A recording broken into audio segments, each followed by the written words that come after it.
Hello everyone, welcome to Sanjivani classes. तो आज के हम लोग इस सीरीज में लेकर के आए हैं क्लास 11th ह्यूमन ज्योग्राफी, जो फर्स्ट बुक है उसका पहला चैप्टर, उसका क्वेश्चन और आंसर। ठीक है, जो कि इंग्लिश में भी रहेगा और साथ साथ हिंदी में रहेगा। ये हम जो सवाल करने जा रहे हैं ये सारे के सारे ये मोस्ट एक्सपेक्टेड क्वेश्चन है जो सीबीएसई हमेशा पूछती है। ठीक है ना। और इसमें हम लोग कुछ कॉम्पिटेंसी भी सवाल भी देखेंगे। अगर हम बात करें इस आपने पढ़ा होगा ध्यान रखना, इसमें जो पहला चैप्टर इसका नाम है ह्यूमन ज्योग्राफी। ठीक है ना। तो इसका हम चैप्टर की बात करें तो हमने हमने बता दिया आपको चैप्टर का नाम क्या है, human geography nature and scope. ठीक है, इसको बोलते हैं यहाँ पे प्रकृति और विशेष क्षेत्र। ठीक है, तो आते हैं इसका पहला क्वेश्चन यहाँ से चैप्टर से क्या बनता है। इस चैप्टर से अगर हम पहले क्वेश्चन की बात करें तो आप देख सकते हैं दिया हुआ है explain the nature and scope of the human geography. देखिए, जब भी हम क्या करते हैं, जब आंसर हम जब भी क्या करते हैं लिखते हैं ज्योग्राफी का, ठीक है, या हिस्ट्री का या पोल का, तो हम कोशिश करते हैं कि हम आंसर पॉइंट वाइज लिखें। पॉइंट वाइज में हम इस बात का ख्याल रखते हैं कि जब भी हम आंसर लिखते हैं मेन आंसर, तो हम क्या करते हैं उस पर इंट्रोडक्शन का और कंक्लूजन, ठीक है, इन दोनों के बीच में लिखते हैं। यानी आंसर हमेशा 3 पैराग्राफ में लिखते हैं। ठीक है ना। पेपर चेक करने वाला हमेशा देखता है कि आपने जो इंट्रोडक्शन लिखा है कि नहीं लिखा हुआ। इंट्रोडक्शन आप कैसे शुरू कर सकते हैं, आप फैक्ट से शुरू करते हैं, आप डेफिनेशन से शुरू कर सकते हैं। ठीक है ना। तो हम यहाँ पे लेकर के आए हैं, सबसे पहले आप देखना यहाँ पे ना आपको ना धीरे से यहाँ से आपको बताया जाएगा। जैसे ये हो गया आपका, क्या हो गया, पहला पैराग्राफ हो गया इंट्रोडक्शन हो गया, ये क्या हो गया मेन बॉडी हो गया, और ये होगा कंक्लूजन। और आप यहाँ साथ साथ सीखिएगा कि हम क्वेश्चन को कैसे डिकोड करेंगे। ठीक है, डिकोड करने का मतलब यानी उसको जो हम कैसे ब्रेक करेंगे, उसका आंसर कैसे देंगे। तो सबसे पहले सवाल में आप देखिए ना, पूछा गया कि explain the nature and scope of the human geography. इसमें 2 सवाल है। ठीक है, बच्चे अक्सर गलती करते हैं, एक बार पढ़े और यहाँ पे लिखना स्टार्ट कर दिए। ठीक है, जबकि इसमें आप देखें 2 सवाल है, जिसमें अगर सवाल अगर मान के चले, अगर ये अगर लॉन्ग क्वेश्चन है, ठीक है, 5 नंबर का या 6 नंबर का है, तो हाफ हाफ में डिवाइड हो जाएंगे। जैसे अगर हम बात करें पहला चीज क्या पूछा जा रहा है, तो डिमांड 1 पूछा जा रहा है, नेचर पूछा जा रहा है ह्यूमन ज्योग्राफी का, और दूसरा क्या पूछा जा रहा है, उसका स्कोप पूछा जा रहा है। ठीक है ना। अगर हम बात करें इसका, अगर हम आंसर लिखें तो सबसे पहले हम क्या कर सकते हैं कि पूछा जा रहा है क्या चीज कि नेचर बताएं स्कोप किसका, ह्यूमन ज्योग्राफी का। इसका इंट्रोडक्शन हम यहाँ से स्टार्ट कर सकते हैं ह्यूमन ज्योग्राफी को डिफाइन करके। ठीक है, तो देखिए हम कैसे बोल सकते हैं। तो human geography is a branch of geography. ठीक है, ह्यूमन ज्योग्राफी क्या है, जो ज्योग्राफी का एक ब्रांच है, एक शाखा है। ठीक है ना। नाउ ध्यान रखना है that study the inter relationship between the humans and the environment. ठीक है ना। आपको मालूम है जो क्या ध्यान का, जो जिसके बारे में हम किसके बारे में पढ़ते हैं, मानव और जो पर्यावरण है ना, इनके बीच का जो संबंध है आपस का, उसके बारे में हम लोग पढ़ते हैं। तो ये हमारा क्या हो गया, ये हमारा इंट्रोडक्शन हो गया। आप ये भी देख सकते हैं कि ह्यूमन ज्योग्राफी का जो कॉन्सेप्ट जो है ये किसने दिया था, ये दिया था राटजेल ने। ठीक है। नाउ इसमें इंट्रोडक्शन में it focuses on the special distribution of the human activity. ठीक है ना।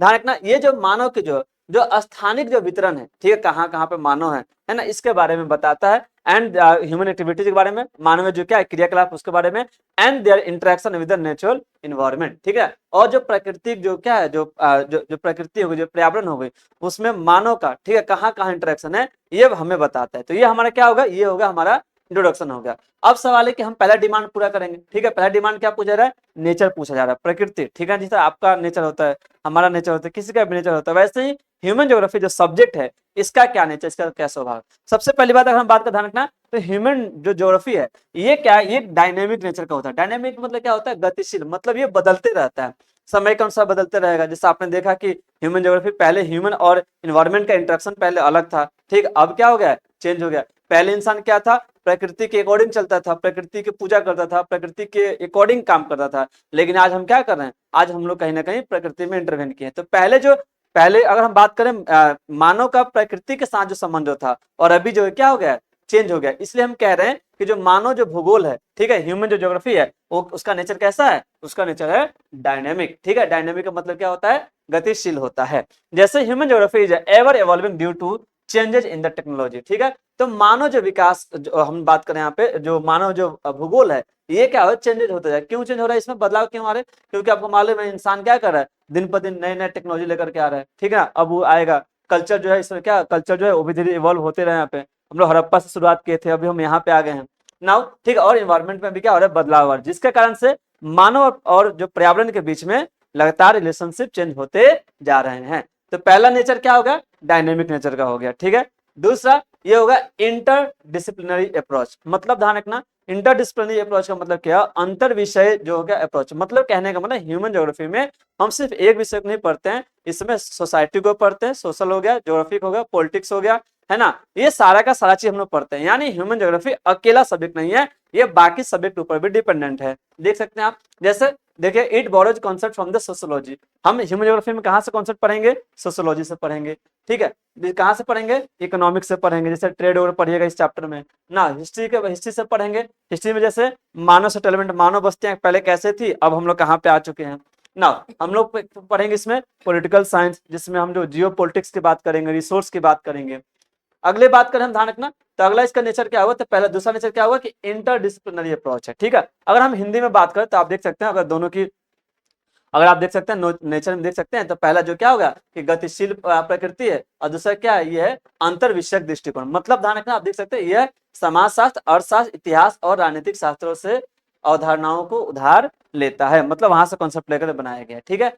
तीसरे क्या होगा, तीसरा कॉन्सेप्ट कि मानव पर्यावरण संबंध, यह मनुष्य और पर्यावरण के बीच अंतर क्रिया पर जोर देता है। मतलब ध्यान रखना कि ये जो है इंसान जो है इन्वायरमेंट के अकॉर्डिंग काम करता है। देख सकते हैं आप, the interaction between the humans and the environment, ठीक है। तो ये आपने देख लिया। तो पहला क्या नेचर हो गया, ये होगा डायनेमिक। दूसरा क्या होगा, इंटरडिसिप्लिनरी, मतलब ये बाकी सब्जेक्ट पे भी डिपेंडेंट है।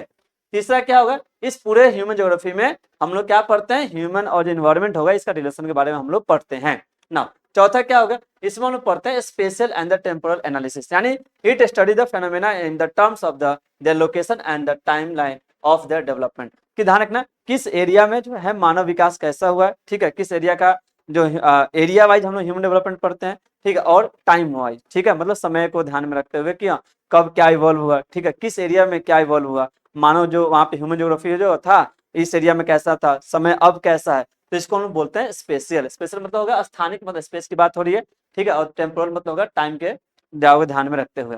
खैर आगे बात करते हैं। तो ये हमारा क्या होगा, यहाँ तक आप देख सकते हैं। यहाँ पे अगर आपको यहाँ पे क्या होगा, आपको इंट्रोडक्शन में 1 मार्क्स मिल जाएगा, आपको 1.5 मार्क्स कहाँ मिल जाएगा, आपको मिल जाएगा ह्यूमन ज्योग्राफी मिल जाएगा, ठीक है। उसके बाद 1.5 अब दूसरा सवाल का क्या डिमांड क्या 2 है, हमारे स्कोप पूछा जा रहा है। स्कोप हम कुछ भी पढ़ते हैं, ठीक है, होता है ना कि इसका स्कोप क्या है, इसका दायरा क्या है, ये कहाँ कहाँ तक फैला हुआ है, ठीक है। जैसे हम कभी आर्ट्स लेते हैं तो लोग बोलते हैं कि आर्ट्स का स्कोप क्या है, साइंस का स्कोप क्या है, कॉमर्स का स्कोप क्या है, वैसे ही ह्यूमन जो क्या ज्योग्राफी हो गया, इसका स्कोप क्या है। जब हम इसके स्कोप की बात करें, ठीक है, ध्यान रखना, तो क्या है, जैसे ये आप देख सकते हैं सोशल ज्योग्राफी हमने पढ़ा हुआ, ठीक है, ये इसका क्या है, आपका फील्ड है, मालूम है, फील्ड हम पढ़ेंगे, फिर सब फील्ड पढ़ेंगे, आपके बुक में दिया हुआ है। तो सोशल ज्योग्राफी में हम क्या पढ़ते हैं, हम सोशल ज्योग्राफी में पढ़ते हैं सोसाइटी को पढ़ते हैं और कल्चर को पढ़ते हैं, ठीक है ना। जैसे पॉपुलेशन हम लोग पढ़ेंगे, आपको मालूम होगा आपका सेकंड चैप्टर जो क्या है पॉपुलेशन है, हम पढ़ेंगे इसमें बस्तियां पढ़ेंगे, ठीक है, सेटलमेंट की बात करेंगे हम लोग, कम्युनिटी जो पैटर्न है कैसे रह रहे हैं वो हम देखेंगे ना। इसके स्कोप, दूसरा स्कोप कहाँ पे, एक तो सोशल ज्योग्राफी, दूसरा क्या होगा इकोनॉमिक ज्योग्राफी, ठीक है ना।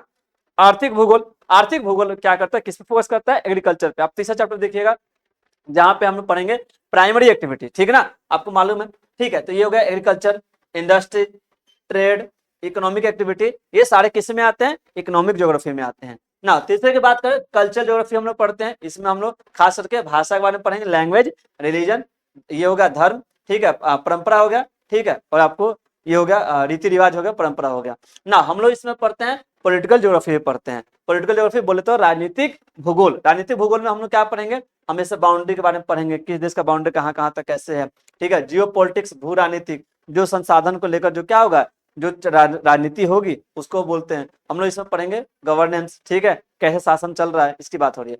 अर्बन ज्योग्राफी क्या होती है, urban geography examine the urbanisation, जिसमें हम लोग शहरीकरण के बारे में पढ़ते हैं, सिटी प्लानिंग के बारे में पढ़ेंगे, ठीक है, शहर जो नियोजन होता है उसके बारे में, और इंफ्रास्ट्रक्चर डेवलपमेंट के बारे में हम लोग पढ़ते हैं। तो ये क्या होगा, ये हमारा हो गया स्कोप हो गया कि कहाँ कहाँ तक फैला हुआ है। यानी आप देख सकते हैं ह्यूमन ज्योग्राफी जो है, आप देख सकते हैं यहाँ पे जो क्या हो गया, जो सोशल हो गया वहां भी फैला हुआ है, इकोनॉमिक, पॉलिटिकल, ठीक है, कल्चरल, हर जगह क्या हुआ है, फैला हुआ है। यानी आप कह सकते हैं, हमने एक अगर याद हो तो इसका ये जो बताया था पॉइंट इंटरडिसिप्लिनरी अप्रोच, ये यही पूरा का पूरा बता रहा है कि ये कहाँ कहाँ तक किस किस एरिया में इसका इसने पैर पसारा हुआ है।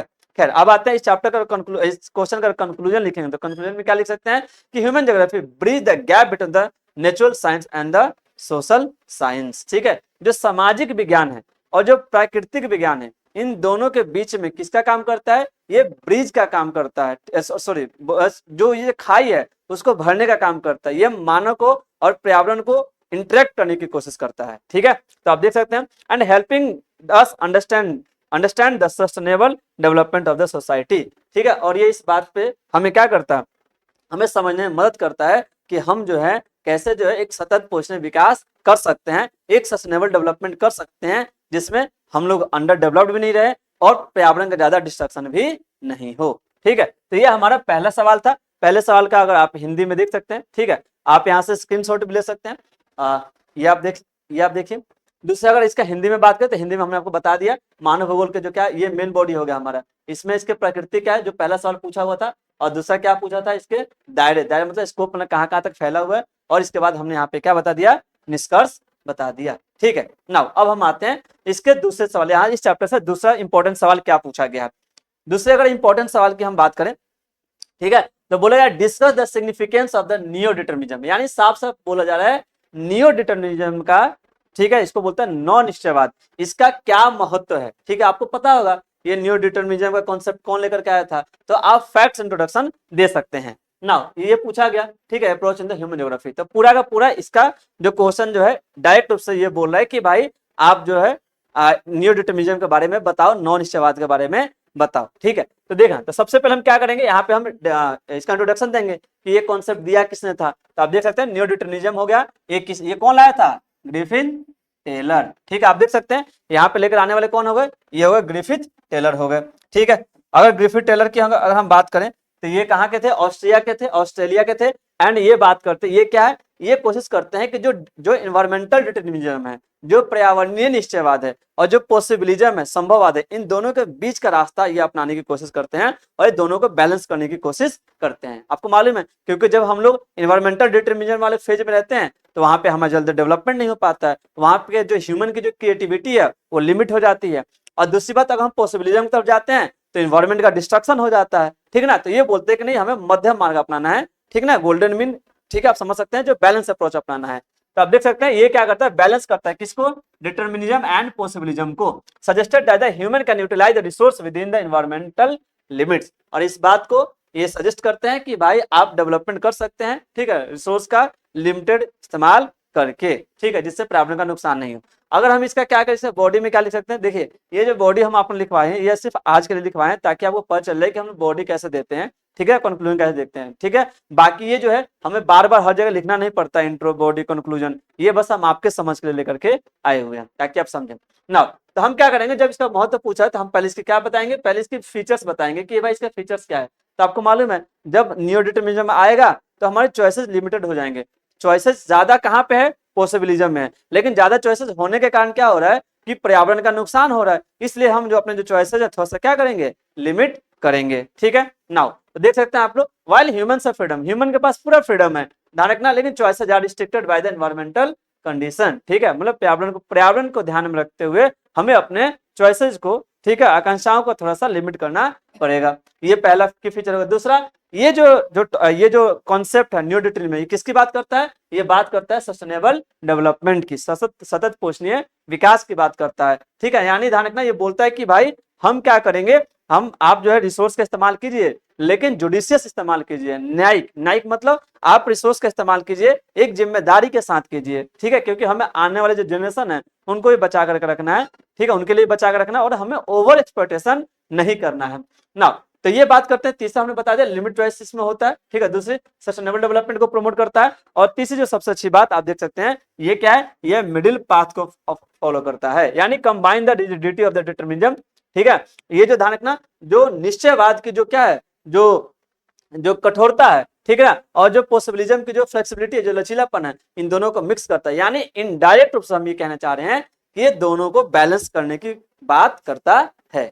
ठीक है ना, अब इसका हम बात है महत्व क्या है। ठीक है, न्यू डिटर्मिनिज्म का महत्व क्या है, नौ निश्चयवाद जो है इसके जाओगे यहाँ पे महत्व क्या है। तो पहली बात जान सकते हैं यहाँ पे, it encourage a balance between the economic development and ecological preservation. सबसे अच्छा पॉइंट ये क्या बोलता है कि अपना बैलेंस करो, आप इकोनॉमिक डेवलपमेंट करो, कोई दिक्कत नहीं है, लेकिन हमें क्या करना है, हमें अपना जो पर्यावरण है, इकोलॉजी जो है, ठीक है, इकोलॉजी, इसको क्या करना है, इसको प्रिजर्व कर रखना है, हमें संरक्षण भी इसको देना है। ठीक है ना, तब हम लोग डेवलपमेंट करें। दूसरा, helps the policy maker design region specific sustainable strategy. ये बताता है, ध्यान रखना, कि क्षेत्र के हिसाब से आप विकास कीजिए। ठीक है, वहां पे अगर मालूम है मतलब वहां के एनवायरमेंट को ध्यान में रखते हुए। नाउ इट हाईलाइट्स द, ध्यान रखना, the importance of understanding the regional constant. ठीक है, आप किसी क्षेत्र का अगर कोई उस एरिया कुछ बाधा है ना, उसको भी आप समझिए, ठीक है ना। अगर लगता है कि नहीं यहाँ पे भाई हमें डेवलपमेंट करने से यहाँ पे बहुत ज्यादा डिस्ट्रक्शन हो सकता है, तो वहां पे आप मत कीजिए, ठीक है। यानी अगर महत्व की बात करें, ठीक है, तो आप देख सकते हैं हिंदी में क्या दिया गया, ध्यान रखना कि क्षेत्रीय बाधाओं को समझने के महत्व को उजागर करता है। आप क्या कीजिए, क्षेत्रीय जो बाधाएं हैं उसको आप समझिए, ठीक है। तो हमने यहाँ से ये देख लिया, ठीक है ना। उदाहरण के लिए आप जैसे बोला क्या जा रहा है कि बाढ़ प्रभावित क्षेत्रों में पर्यावरण अनुकूल प्रौद्योगिकियों का निर्माण न्यू डिटर्मिनिज्म का उदाहरण है, ठीक है ना। आगे समझिए, तो इसमें जो क्या बोला जा रहा है, ये बोला जाए ध्यान क्या कि आप क्या कीजिए, ध्यान क्या जो एरिया जो कहाँ पे है, जो एरिया जो फ्लड प्रोन एरिया है, जहाँ पे बाढ़ आने का शंका क्या है, ज्यादा है, वहां पे आप क्या कीजिए, इको फ्रेंडली टेक्नोलॉजी का इस्तेमाल कीजिए जिससे पर्यावरण को नुकसान नहीं पहुंचे। ये आप एग्जाम्पल लिख सकते हैं, एग्जाम्पल हर एक क्वेश्चन डालिए, आपके लिए हाफ मार्क्स गेन करने का चांस ज्यादा रहेगा। हाँ, इस चैप्टर कंक्लूजन में क्या लिख सकते हैं, सॉरी इस क्वेश्चन कंक्लूजन में क्या लिख सकते हैं, हम लिख सकते हैं कि new determinism is a crucial in modern human geography for achieving sustainable coexistence between humans and the nature, ठीक है। अगर हम चाहते हैं कि पर्यावरण और मानव दोनों साथ साथ एग्जिस्ट करें, ठीक है, तो इसके लिए कंडीशन ये है कि आपको सस्टेनेबल डेवलपमेंट करना पड़ेगा, ठीक है। और ये जो है ध्यान रखना, ये कैसे होगा आपको मालूम है, ये होगा हमारा नियो डिटरमिनिज्म जो कॉन्सेप्ट है उसको फॉलो करके, ठीक है। तो ये हमारा हो गया, ठीक है ना। अगर आगे बात करें इसका हिंदी में, आप देख सकते हैं हिंदी में भी क्या दिया गया, ग्रिफिथ टेलर द्वारा क्या किया गया, इस कॉन्सेप्ट को दिया गया न्यू डिटरमिनिज्म, हिंदी में हम बोलते हैं नव निश्चयवाद, ठीक है ना। आपके इसका हमने बता दिया कि इसका भाई इसकी मुख्य विशेषताएं क्या है, ये आप देख लीजिए, महत्व क्या है ये भी बता दिया गया, और उदाहरण बता दिया गया, और यहाँ पे निष्कर्ष भी बता दिया गया है। अब आते हैं इस चैप्टर से जो तीसरा जो सबसे जो इंपॉर्टेंट जो सवाल बनता है, ठीक है, वो क्या है, तो तीसरा जो सवाल है कि elaborate on the relationship between the geography and the other discipline in the study of human geography. मतलब ध्यान रखना, हिसाब से पूछ रहा है कि इंटर डिसिप्लिनरी अप्रोच, बहु विषयी जो क्या हो गया, जो तरीका हो गया उसको पूछ रहा है। मतलब ये पूछ रहा है कि जो ज्योग्राफी जो है ये बाकी सब्जेक्ट से कैसे रिलेटेड है, ठीक है, उनसे कैसे जुड़ा हुआ है। ये सवाल भी पूछा जा चुका है सीबीएसई के द्वारा। तो पहले हम बात करेंगे ह्यूमन ज्योग्राफी, आपको मालूम है, तो इंट्रोडक्शन में दे सकते हैं कि human geography is an integrative discipline, ठीक है ना। ये एक दूसरे पे क्या है, ये आश्रित जो क्या विषय है, that draw from the natural and the social science to understand the human environment interaction, ठीक है। तो इसमें हम क्या समझते हैं, जो मानव जो क्या है, जो पर्यावरण हो गया, ठीक है, इसके संबंध को समझते हैं। जैसे मानव भूगोल एक क्या है, समन्वित अनुशासन है, इसमें एक ही नहीं है, बहुत सारे सब्जेक्ट इसमें शामिल है। एंड ध्यान रखना, जो प्राकृतिक और सामाजिक विज्ञान से अवधारणाओं को उधार लेकर मानव पर्यावरण अंतःक्रिया को समझाता, सॉरी हम लोग यहाँ पे समझता है, ठीक है ना। तो इसमें हम क्या लिख सकते हैं, सबसे पहले हम बात करेंगे तो जो होगा क्या होगा, क्या होगा, अंतर विषयक प्रकृति, मतलब इसको बोलता है इंटरडिसिप्लिनरी अप्रोच, ठीक है। यही तो देखो हमने इसमें क्या क्या पढ़ा था, हमने याद है तो हमने पढ़ा था, इसमें हम क्या पढ़ते हैं, सोशियोलॉजी भी पढ़ते हैं, ठीक है। जैसे बोले सोशियोलॉजी में हम क्या करते हैं, सोशल स्ट्रक्चर, हमारा सामाजिक ढांचा कैसा, ये हम पढ़ते हैं।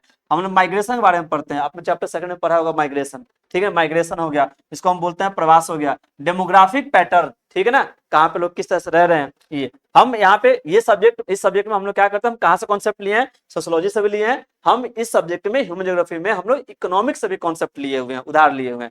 जैसे ट्रेड मालूम, व्यापार होगा, इंडस्ट्री सेकेंडरी सेक्टर हो गया ना, रिसोर्स मैनेजमेंट, ये सब चीजें ज्योग्राफी में पढ़ने को आपको मिलेगा ना। हमने हिस्ट्री से भी कॉन्सेप्ट लिया है, और हिस्ट्री से क्या कॉन्सेप्ट लिया है कि मानव बस्तियां जो है ये कैसे बनी है, ठीक है, देश का इवोल्यूशन कैसे हुआ है, ये हम पढ़ेंगे सेटलमेंट चैप्टर में। मानव बस्तियां में चार तरह की मानव बस्तियां होती है, ठीक है, वहां पे आपको मिलेगा गुच्छित, अर्धगुच्छित, ठीक है, आप खैर उस चैप्टर में पढ़ाएंगे ना। हमने ह्यूमन ज्योग्राफी में हमने पोल साइंस से भी कॉन्सेप्ट लिया हुआ है, उधार लिया हुआ है। जैसे जिसमें हम लोग क्या करेंगे, जो टेरिटोरियल डिस्प्यूट हो गया, मालूम है, ठीक है, बॉर्डर डिस्प्यूट होगा, उसके बारे में, गवर्नेंस के बारे में, शासन के बारे में, जियोपॉलिटिक्स, ठीक है, जो रिसोर्स को लेकर के ध्यान रखना, जो लेकर क्या होता है, जो पॉलिटिक्स होता है, राजनीति, उसको बोलता है भू राजनीति बोलते हैं, ये हम लोग पढ़ते हैं। हमने ह्यूमन ज्योग्राफी में कहाँ से, इन्वायरमेंटल साइंस से भी कॉन्सेप्ट लिया हुआ है, यानी ध्यान क्या, और ये वो किस पे करता है, फोकस ऑन सस्टेनेबिलिटी, ठीक है ना, स्थिरता और impact of the human activity on the ecosystem. ये बताता है कि मानव क्रियाओं का,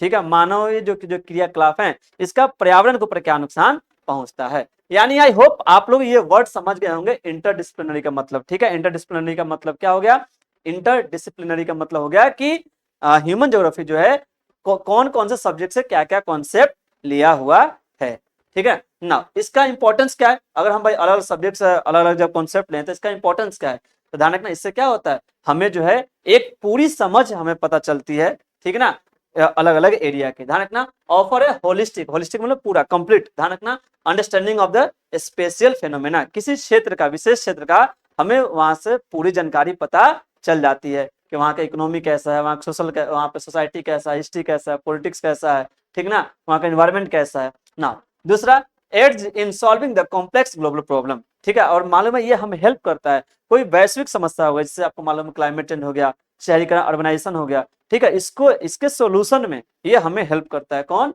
ह्यूमन ज्योग्राफी, ठीक है। और ये क्यों हेल्प कर पा रहे हैं, क्योंकि हम इसमें बाकी सारे कॉन्सेप्ट को समेटे हुए हैं ना। कंक्लूजन में क्या लिख सकते हैं कि द इंटरडिसिप्लिनरी जो nature of human geography enhance its relevance. और याद रखना कि ह्यूमन ज्योग्राफी आज के समय में जो प्रासंगिक है, ठीक है, ध्यान क्या प्रासंगिक है, मतलब आज के समय में भी क्या इंपॉर्टेंट है, उतना ही हम आज के समय में इसको इंपॉर्टेंस दे रहे हैं, पढ़ रहे हैं, क्यों, क्योंकि ह्यूमन ज्योग्राफी का जो नेचर है कैसा है, इंटर डिसिप्लिनरी नेचर है, ठीक है ना, मतलब इसमें एक से अधिक विषय शामिल है, इसलिए आज इसका इंपॉर्टेंस यहाँ पे देखने को मिलता है, ठीक ना, and across the various field fostering the sustainable development. और दूसरी बात, ये इसका इंपॉर्टेंस क्या है, क्योंकि ये सस्टेनेबल डेवलपमेंट को प्रमोट करता है, ठीक है, ये सतत पोषण जो विकास है इसको प्रमोट करता है, ठीक है। तो ये इसका बाकी अगर हम बात करें तो इसका ये हिंदी में हो गया, ठीक है, कि मानव भूगोल के अध्ययन में भूगोल और अन्य विषयों के बीच संबंध लिखना है, तो आप समझ गए कॉन्सेप्ट को समझिए। जो टर्म जो है इंटरडिसिप्लिनरी, उसको बोलते हैं अंतर विषय, इसका मतलब हुआ क्या कि एक से अधिक विषयों पे ये डिपेंडेंट है और वहां से क्या क्या कॉन्सेप्ट लिया हुआ है, इसका इंपॉर्टेंस क्या है, ये हमें यहाँ से बताते हुए आगे बढ़ना है, ठीक है ना। अगर हम बात करें इसके चौथे सवाल की बात करें, चौथा सवाल क्या पूछा गया, examine the impact of the colonialism on the development of the human geography, ठीक है। जब ये जो उपनिवेशीकरण होता है, जब यूरोपियन कंट्री जब किसी को कॉलोनी बना रहे थे, जब किसी को गुलाम बना रहे थे, तो इसका जो है मानव ज्योग्राफी के ऊपर क्या प्रभाव पड़ा। तो देखिए इसका दो प्रभाव पड़ेगा, मतलब हम बता रहे पॉजिटिव प्रभाव भी पड़ेगा और नेगेटिव प्रभाव भी पड़ेगा, ठीक है ना। जब यूरोपियन लोग किसी एरिया को, जैसे इंडिया को उन्होंने कॉलोनी बनाया, ठीक है, ब्रिटेन वालों ने, कुछ चाइना भी कॉलोनी बना, आपको मालूम है अफ्रीका भी कॉलोनी बना उनका, ठीक है। तो इसका ह्यूमन ज्योग्राफी के ऊपर क्या प्रभाव पड़ेगा, इसका ये सवाल पूछा गया और ये कॉम्पिटेंसिव सवाल है, ठीक है ना। देखना कैसे, तो हम इंट्रोडक्शन में क्या लिख सकते हैं, colonialism significantly influence the development of the human geography, ठीक ना। याद रखने कोलोनियलिज्म से क्या होगा, जो ह्यूमन ज्योग्राफी का जो डेवलपमेंट है ये काफी ज्यादा क्या होगा, प्रभावित होगा, by introducing a new methodology and perspective, ठीक है। और अंग्रेज क्या करेंगे, नए नए मेथड लेकर के आएंगे, किसी एरिया से रिसोर्स निकालना होगा, ठीक है, उनके लिए नए मेथड लेकर के आएंगे, नए पर्सपेक्टिव हमें ये देखने को मिलेगा। सबसे पहले अगर हम बात करें तो इसमें पॉजिटिव इंपैक्ट क्या है, ठीक है ना, पॉजिटिव इंपैक्ट क्या है देख सकते हैं आप, ठीक है। तो पॉजिटिव इंपैक्ट क्या होगा, अंग्रेज जब आएंगे, जब किसी एरिया को क्या करेंगे, जब एक्सप्लोर करेंगे तो वहां का मैपिंग करेंगे, ठीक है, और मैपिंग से हमें उस एरिया के बारे में पता अच्छे से चलेगा, तो ये पॉजिटिव पॉइंट होगा। तो जब ये अंग्रेज आएंगे या कॉलोनियल जो लोग आएंगे, ठीक है ना, इंपेरियल लोग आएंगे, बाहरी जब लोग आएंगे तो क्या करेंगे, वो मैपिंग करेंगे और एक्सप्लोरेशन करेंगे, यानी इससे क्या होगा, हमें ज्योग्राफिकल नॉलेज दुनिया का बढ़ेगा, ठीक है। तो पहला ये क्या है, पॉजिटिव पॉइंट है। दूसरा, वो जब आएंगे तो हमारे यहाँ पे इंफ्रास्ट्रक्चर डेवलपमेंट करेंगे, जैसे इंडिया में आए तो उन्होंने क्या किया, आपको मालूम है रेलवे को रेलवे का जो कॉन्सेप्ट है वो लेकर के आया, मतलब उन्होंने रेलवे जो क्या किया, भारत को दिया, ठीक है ना। उसके अलावा जो भी है तमाम तरह चीजें, facilitated the study of the urbanisation and the transportation, आपको मालूम है जो क्या हुआ, जो यातायात साधन हो गया उसको बाहर डेवलप किए, जो क्या हुआ अर्बनाइजेशन, जो शहरीकरण हो गया उसको बढ़ावा दिया, मालूम है अलग अलग शहर बसाए ना। तीसरी, कल्चर स्टडी, ध्यान enable a deeper understanding of the diverse culture in the society, ठीक है। और हमें वहां से जो ध्यान रखना कि जो क्या है, जो विविध जो संस्कृति है, जो डाइवर्स कल्चर है, जो सोसाइटी है,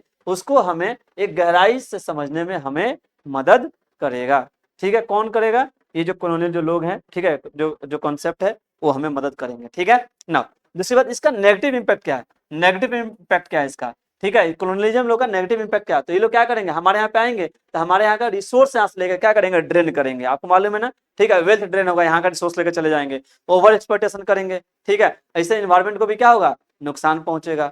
तो ये आप समझ सकते हैं काफी कितना अच्छा कॉम्पिटेंसिव सवाल है, ठीक है ना।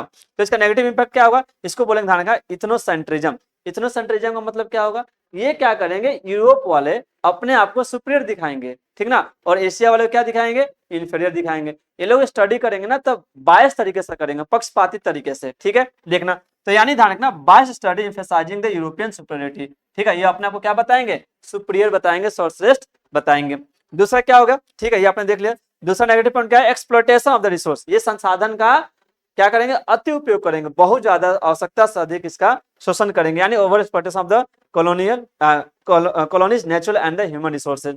नाउ तीसरा होमोजेनाइजेशन, ठीक है, ये एकरूपता लेकर के आएंगे, यानी क्या ये चाहेंगे कि भाई सब लोग क्या हो जाए, हमारी तरह ही हो जाए, ठीक है, यानी लॉस ऑफ इंडिजिनस नॉलेज, हमारी जो क्या होगी, जो नेटिव जो नॉलेज होगी वो क्या हो जाएगी, खत्म हो जाएगी, हमारी जो कल्चर संस्कृति वो भी क्या करेंगे, वो भी कहीं खतरे में आ जाएगा, ठीक है, एंड कल्चर डाइवर्सिटी को भी खत्म करने की बात करेंगे, ठीक है। अगर हम हिंदी में बात करें, ठीक है, एक बार देख लेना आप हिंदी में देखो क्या दिया हुआ है, इसमें हिंदी में दिया हुआ है कि ध्यान रखना कि पहली बात कि ये देखा सामाजिक यहाँ पे समरूपीकरण, मतलब चाहेंगे सब लोग एक जैसा हो जाए, इसे स्वदेशी ज्ञान, ठीक है, और सांस्कृतिक विविधता का नुकसान पहुंचेगा, ठीक है। इसका हम इसमें क्या लिख सकते हैं कंक्लूजन में, इस क्वेश्चन के कंक्लूजन में लिख सकते हैं कि while colonialism contributed to the growth of human geography, ठीक, आपको मालूम है, हालांकि क्या करेगा, जो कॉलोनिज्म से ह्यूमन ज्योग्राफी क्या होगा, डेवलप होगा, लोगों को थोड़ा सा डीप नॉलेज पता चलेगा। अच्छा, और जाओगे हमें डीप अंडरस्टैंडिंग क्यों दे पा रहे हैं, क्योंकि वहाँ पे टेक्नोलॉजी अच्छा है, वहाँ पे अर्बनाइजेशन है, वहाँ पे इंडस्ट्रियलाइजेशन है, तो उनके पास मशीन भी अच्छा है, इसलिए हमें अच्छा अच्छा मेथड भी दे देंगे। लेकिन ध्यान रखना, it also highlighted the need for the inclusive and the unbiased studies in the post colonial era, ठीक है। लेकिन ये बोलते हैं कि नहीं, ध्यान रखना यहाँ पे, ठीक ना, जो पोस्ट कॉलोनियल जो एरा हो गया, मतलब उपनिवेशी जो शासन होगा उसके बाद हमें जरूरत है कि हम अनबायस्ड तरीके से क्या करें, स्टडी करें, ठीक है ना, हम अलग अलग एरिया का, ठीक है, अनबायस्ड तरीके से, क्योंकि जो कॉलोनी जो थी, ठीक है, अंग्रेज जो थे या जो यूरोपियन जो लोग थे वो बायस्ड तरीके से क्या किए हैं, हमें स्टडी किए हुए हैं और अपने आप को सुपीरियर बताए हुए हैं। खैर आगे बात करते हैं, तो इसका हिंदी में आप देख सकते हैं, यहाँ पे दे दिया सकारात्मक और नकारात्मक पॉइंट दे दिया गया, ये आप देख सकते हैं, ठीक है, जहां पे आप नहीं समझ में आए आप हमें कमेंट सेक्शन में पूछ सकते हैं ना। आगे बात करते हैं, पांचवा सवाल इस चैप्टर से क्या बना हुआ है, बना हुआ कि हाउ है the concept of the determinism evolve in the human geography, यानी ये सवाल आपसे डायरेक्ट पूछ रहा है कि आप हमें बताओ किसके बारे में, डिटर्मिनिज्म के बारे में बताओ। इसको हम क्या बोलते हैं, इसको बोलते हैं निश्चयवाद, ठीक है। निश्चयवाद का मतलब क्या होता है, अब समझो ध्यान रखना, पहले के लोग, ध्यान रखना, ये कॉन्सेप्ट कब आया, ये आपको काफी मालूम पुराना अर्लीस्ट की बात है, वहां पे जब इंसान जब क्या करता पत्ते लपेट के रहता था, प्रकृति के अकॉर्डिंग चलता था, ठीक ना, आप समझ सकते हैं, प्रकृति की पूजा करता था, प्रकृति से डरता था, उस समय जो जो टेक्नोलॉजी जो थी, प्रौद्योगिकी जो थी, काफी लो क्वालिटी की थी, ठीक है ना, मतलब छोटे छोटे टेक्नोलॉजी इस्तेमाल होता, मतलब कहने का मतलब कि ज्यादा कोई एडवांस टेक्नोलॉजी नहीं था। आप समझ सकते हैं, यहाँ पे बारिश हुआ तो इंसान क्या हो रहा है, भीग रहा है, धूप हो रहा है तो उसको बर्दाश्त कर रहा है, ठंड हो रहा है तो उसमें ठिठुर रहा है, इस और पूरे तरह से, यानी इंसान जो उस समय कोई क्रिएटिव काम नहीं कर रहा है, नेचर के अगेंस्ट कोई काम नहीं कर रहा है, समझ में आई बात, इसलिए ज्यादा डेवलपमेंट भी यहाँ पे नहीं होगा, ठीक है। तो आप देखिए ध्यान रखना, तो सबसे पहले हम क्या करेंगे, जब डिटर्मिनिज्म को पूछ रहा है कि इवॉल्व कैसे हुआ, इसकी शुरुआत कैसे हुई, तो सबसे पहले हमारा इंट्रोडक्शन कैसे होगा, हम इसमें डिफाइन करेंगे, ठीक है ना, और डिफाइन करेंगे, ध्यान रखना, डिफाइन करेंगे डिटर्मिनिज्म को, और डिटर्मिनिज्म को कैसे डिफाइन कर सकते हैं, तो आप देख सकते हैं डिटर्मिनिज्म जो होता है, जो निश्चयवाद है, ठीक ना, ये लोग मानते हैं कि सब कुछ पहले से फिक्स है, निश्चित है, हम इसमें कुछ बदलाव नहीं कर सकते हैं, जिसके कारण उस समय डेवलपमेंट ज्यादा नहीं होगा। तो देखिए determinism is one of the earliest paradigm, ध्यान रखिए ये सबसे प्राचीन क्या है, कॉन्सेप्ट है, अवधारणा इन ह्यूमन ज्योग्राफी में, and asserting that the physical environment shapes the human activity, और जो बाहरी जो भौतिक जो पर्यावरण होगा वही क्या करेगा, मानवीय क्रियाकलाप को तय करेगा कि आप क्या करोगे, ये नेचर डिसाइड करता था, ठीक है ना, और सोसाइटल डेवलपमेंट कैसा होगा ये नेचर डिसाइड करता था। अब देखिए हम बताते हैं इसका इवोल्यूशन कैसे हुआ, ठीक है, सवाल क्या पूछ रहा है, इवोल्यूशन। तो देखो हमने क्या कर दिया, यहाँ पे डेफिनेशन देकर के 1 मार्क्स हमने ले लिया, अब हम बताएंगे इसका इवोल्यूशन कैसे हुआ, ठीक है, इसका बोले तो विकास कैसे हुआ। तो देखिए पहला आता है, सबसे पहले आता है क्लासिकल डिटर्मिनिज्म, क्लासिकल मतलब सबसे पारंपरिक पुराना, ध्यान उस समय क्या होता था, stress absolute control of the environment over the human, उस समय क्या होता है कि जब एनवायरनमेंट का, ठीक है, पर्यावरण का पूरा कंट्रोल होता था, किसके ऊपर, मानव के ऊपर, ठीक है, यानी आप उसमें देख सकते हैं कि एग्जांपल देख दिया एरिस्टोटल जो क्लाइमेटिक थ्योरी है, मतलब वहां पे इंसान सब कुछ किसके अनुसार काम करेगा, पूरा का पूरा काम करेगा, हमने एग्जांपल देकर बता दिया था आपको, इन्वायरमेंट के अकॉर्डिंग काम करेगा, ठीक है, पूरा का पूरा स्ट्रेस रहेगा ना। दूसरा, लेकिन इसका क्रिटिसिज्म क्या है, आपको मालूम है क्लासिकल डिटर्मिनिज्म का, कि ये जो ह्यूमन क्रिएटिविटी क्या हो जाएगा, मर जाएगी, इंसान अगर सोचिए, आप सोच लेगा पहले कि नहीं ये सब कुछ पहले से तय है, हम इसमें कुछ नहीं कर सकते हैं, तो हम कुछ क्रिएटिव कर सकते हैं, नहीं कर सकते हैं, ठीक है ना। तो ये ह्यूमन जो क्रिएटिविटी है, ठीक है ना, जो मानवीय जो क्या है, जो क्रिएटिविटी है, जो कुशलता है, ठीक है ना, जो क्षमता है, इसको ये नजरअंदाज कर देता है ना, ध्यान, और इसकी जो एडेप्टेबिलिटी है, ठीक है, अनुकूलनशीलता है, उसको भी ये क्या करता है, इसको नजरअंदाज कर देता है। खैर आगे बात करते हैं, तीसरा मॉडर्न पर्सपेक्टिव हम बात करें, शिफ्ट टू द पॉसिबिलिज्म, हम धीरे धीरे क्या हुए हैं, कहाँ शिफ्ट हुए हैं, पॉसिबिलिज्म की तरफ। हमने क्या किया, इन्वायरमेंट का नियम कानून समझा, ठीक है ना, हमने इसको फिजिक्स पढ़ा, हमने फिजिक्स समझा, लॉ समझा, और उसके अकॉर्डिंग हम डेवलपमेंट कर रहे हैं, ठीक है ना। हम भाई सोचिए आप लोग, हम एक समय था कि जब इंसान जब पत्थर उछालता था तो सोचता था कि भाई क्या है, ऊपर जाएगा नीचे आ जाएगा, लेकिन आज हम लोग कहाँ जा रहे हैं, स्पेस में जा रहे हैं, मंगल ग्रह पे जा रहे हैं, ठीक है, आपको मालूम है मून पे जा रहे हैं, चांद पे जा रहे हैं, ठीक है। तो ये कैसे, आज इंसान जो है, आप जो हवाई जहाज उड़ा रहा है, ठीक है, ये कैसे, ये नेचर के कॉन्सेप्ट को समझ करके, ठीक है ना। आगे बात करते हैं, ठीक है। तो हम लोग हमने पॉसिबिलिज्म की तरफ आए, नियो डिटर्मिनिज्म की तरफ आए, और इस तरह से हम लोग समझे कि भाई यहाँ पे जो कि जहां जहां क्या था,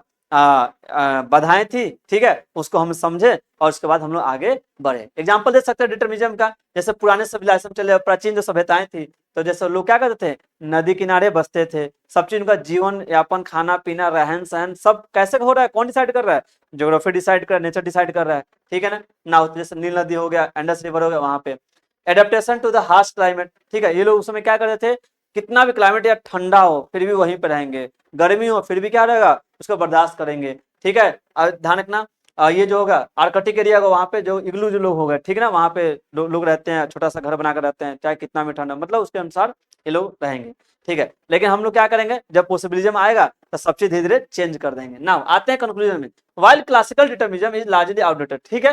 क्लासिकल जो डिटर्मिनिज्म है, जो ये यानी बात करें साफ साफ हम बोल रहे हैं, जो इन्वायरमेंटल जो डिटर्मिनिज्म का जो कॉन्सेप्ट है, ये पुराना हो गया है, लेकिन हाँ, लेकिन इससे हम सीख सकते हैं, ये बेस है, फाउंडेशन है, and it's legacy persist in understanding the environments influence on human activity. लेकिन हाँ, ये हम एक सीख सकते हैं कि इसका जो है क्या प्रभाव पड़ा है मानवीय क्रियाकलाप के ऊपर, ठीक है। तो ये हमारा 5वां सवाल था, ठीक है। और इसका आप हिंदी में आप देख सकते हैं, ठीक है, जो यहाँ पे दिया डिटर्मिनिज्म, यहाँ पे आप यहाँ से देख लेना, इसको बोलते हैं हम लोग पर्यावरणीय निश्चयवाद, ठीक है ना। अच्छा, एक और चीज हम बताते हुए जा रहे हैं कि जो पर्यावरणीय जो निश्चयवाद है, इसको हम लोग कहते हैं नेचुरलाइजेशन ऑफ ह्यूमन, ठीक है, यानी मानव का प्राकृतिकरण, ठीक है। और जो पॉसिबिलिज्म हो गया, पॉसिबिलिज्म को इसको हम हिंदी में बोलते हैं संभववाद, इसको हम दूसरे नाम से जानते हैं, इसको बोलते हैं ह्यूमनाइजेशन ऑफ नेचर, ठीक है, प्रकृति का मानवीकरण, ठीक है। तो लास्ट अगर इस चैप्टर से हम लास्ट सवाल देखें अगर, ठीक है, तो लास्ट सवाल क्या है, discuss the relevance of the possibilism, यानी संभववाद, ठीक है। तो संभववाद का क्या महत्व रह गया है, ठीक है, क्या महत्व है आज के इस आधुनिक युग में, आधुनिक संसार में, ठीक है, मॉडर्न वर्ल्ड में। तो सबसे पहले हम क्या करेंगे, इंट्रोडक्शन में हम डिफाइन करेंगे, और डिफाइन कैसे करेंगे देख सकते हैं। तो पॉसिबिलिज्म बताएंगे, ये कॉन्सेप्ट लेकर आया कौन था, देखो ध्यान यहाँ पे विडाल डेला ब्लैश, ठीक है, आप देख सकते हो ये कॉन्सेप्ट, आप यहाँ पे आपका बुक में शायद इसका जिक्र नहीं है, लेकिन आप लिख लीजिएगा तो आपके लिए बेहतर रहेगा, ठीक है। नाम क्या है यहाँ पे, विडाल डेला ब्लैश, ठीक है, ये कॉन्सेप्ट लेकर के आए थे पॉसिबिलिज्म का।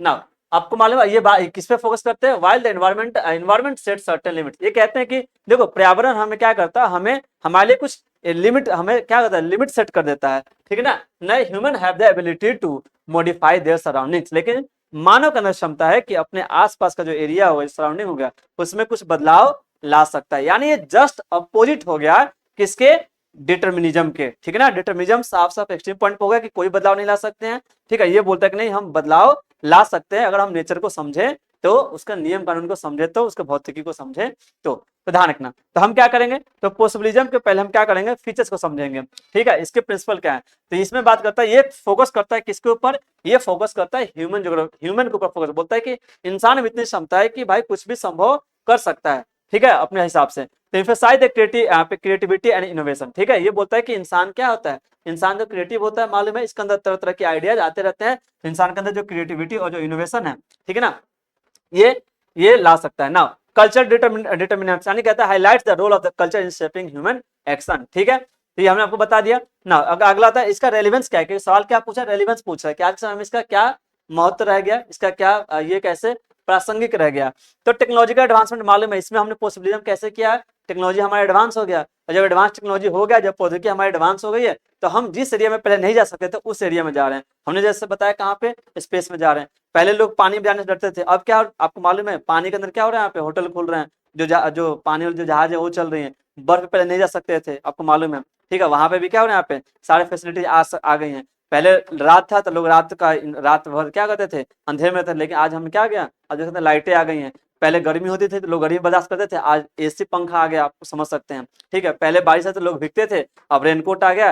ये आपको मालूम है आजकल क्या किया जाए, बादल भी फाड़ दिया जाता है ताकि बारिश वहां पे नहीं हो। आप देख सकते हैं कई बार क्रिकेट जब होता है उस समय हमें देखने को मिलता है ना।